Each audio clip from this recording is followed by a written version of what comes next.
এখন রায়পাড়ার নদী বাঁধের ওপরে বসে আছি।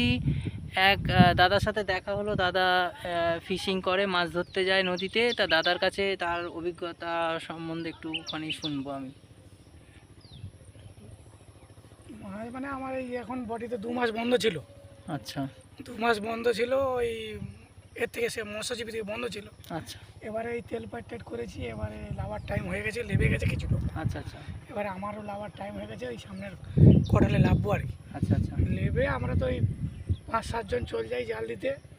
সকাল থেকে চলে যাই, আচ্ছা আবার সন্ধ্যের দিকে চলে আসি। আচ্ছা আবার সকালবেলা সকাল কটায় বেরো?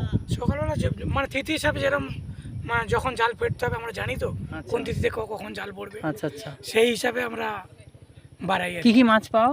আমরা ইলিশ আর ভোলা টোলা, ছোট ছোট ভোলা, এই আচ্ছা, আর কি। এই সাগরের দিকটা, এই দিকটা যাও? হ্যাঁ, এই সাগরের দিকটা যাই। এই দিকটা তোমাদের সাগর। আচ্ছা, ওই দিকটা হচ্ছে মেদিনীপুর, হ্যাঁ, আর তারপরে ওই দিকটা হচ্ছে হলদিয়ার দিক ওটা হচ্ছে পড়ে হলদিয়া। যাচ্ছে, আর তার এপারে হচ্ছে ডায়মন্ড হারবারের হ্যাঁ। দিকটা। আচ্ছা আচ্ছা আমরা চলে যাই সেই লাইট হাউসের কাছাকাছি, আচ্ছা আচ্ছা আবার লাইট হাউস থেকে ঘুরে চলে আসি। লাইট হাউস মানে ওই টাওয়ার গুলো? না না, আরো দূরে, আরো দূরে, এখন লাস্ট সীমানা। আচ্ছা আচ্ছা আচ্ছা সাগরের লাইট হাউস। আচ্ছা আচ্ছা সাগরের কাছে এই পাশ দিয়ে ঘুরে তোমরা সাগরের দিকটা চলে এই যাও? সোজা চলে যাওয়া যায়। আচ্ছা আচ্ছা যে আমরা ওখানে মাছটাই ধরে আবার আবার জোয়ার পড়লে চলে আসি।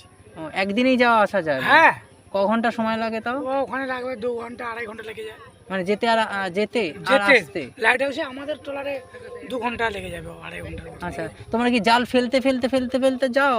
জাল ফেলে দিলাম, আবার হ্যাঁ। টানায় চলে গেল, আচ্ছা, অনেকটা চলে গেল, আবার জাল তুলে করে আবার ফেললাম। মাছ তুলে ফেলো, আবার জাল ফেলো, আবার মাছ তুলে ফেলো, তাই তো? এরকম ভাবে তো একটা নৌকাতেই হয়ে যায়? একটা লোক তা কিভাবে তোলো? মানে জালটা ফেলে দাও, জাল ছাড়ার সময় তো মেশিন চালু করে ছেড়ে দিলাম, ফেলতে ফেলতে চলে যাও? ফেলতে ফেলতে চলে গেল, টানায় তো জাল করতে আছে। আচ্ছা আচ্ছা আবার জাল থমথমে, টানা থমথমে গেল, আবার জাল তুলে নিলাম। তাও কত কিলো মাছ ওঠে? মাছের কথা এখন কখন কি হবে, কখন হবে 5 পিস, 10 পিস, 7 পিস, কখন হবে 10 কিলো, কখন হবে 20 কিলো। এই এই ছোট লোকের পক্ষে এই কথা।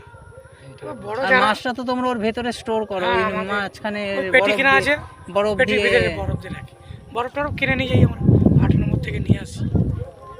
তা তোমরা মানে কিনে নিয়ে আসি বলতে ওই যে নৌকাগুলো এমনি নর্মাল নৌকাগুলো আছে তার মধ্যে কিনে নিয়ে এসে না না, আমরা নিজেরা যে করে কিনি। নিজেরা যাও ওখানে বরফ কেনো, তারপর আবার ওদিকে যাও, গিয়ে মাছ ধরো, আবার আবার বিক্রি করো? একদিন বরফ নিয়ে এলে এখন আমাদের 3-4 দিন হয়ে যায়, 4 দিন 5 দিন হয়ে যায়। ওর মধ্যে এয়ার টাইট হয়ে বরফ হ্যাঁ, থেকে যাবে? বরফ কিচ্ছু হবে না, আমাদের পেটি আছে সেরকম।